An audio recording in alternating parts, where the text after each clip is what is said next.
When Dave needs the car every day to visit. When he was gone, I was practically a prisoner in my own home. I couldn't get out to see my friends, couldn't take part in PTA activities. I couldn't even shop if I wanted to. I had to wait till Thursday night after Dave brought the car home. That's all changed now. Hindi pwedeng manatili na lang sa ibaba. Paulit-ulit kong gagalingan sa kada gawa. Ako'y mananatiling tunay, di lang basta ngawa. Mas lalo ko pang sisipagan para may mapala. Yeah, naging wise lang dito sa kal. Yeah, pera lang ang pakay, di baba. Yeah, ang plano ay umangat sabay sibat. Yeah, nilaro ko lang sila hanggang mama. Nadama nila yung aura ko balan. 24/7 magdamag sakal. Yeah, kitang-kita yung galaw ko sobra swag. Kitang-kita yung galaw ko sobra swag. Yeah, yeah.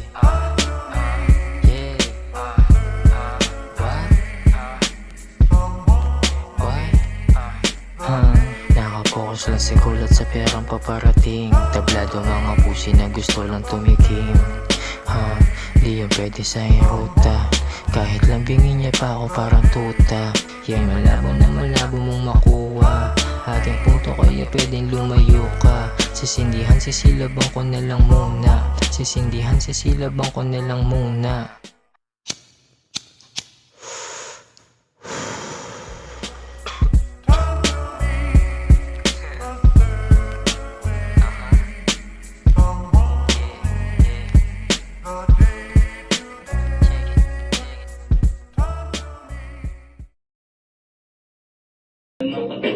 Sabit ng gabi, makakapunta sa top, makakaalis sa drop. Ipapakita ko na kaya kong pumera sa rap. Oo, hindi pa sapat, kaya palagi sagad. Yung kilos ko 100, walang maraming satsat. Sa dami ko nang natutunan para sa akin kulang pa. Kaya palaging hinusayan, damo ko nang malapit na makatagos. Makalusot yung mga stick kombina to. Pagkat umama mga yan, lahat sila gusto ako. Ano ba to? Nakakalito, mga nakapaligod sa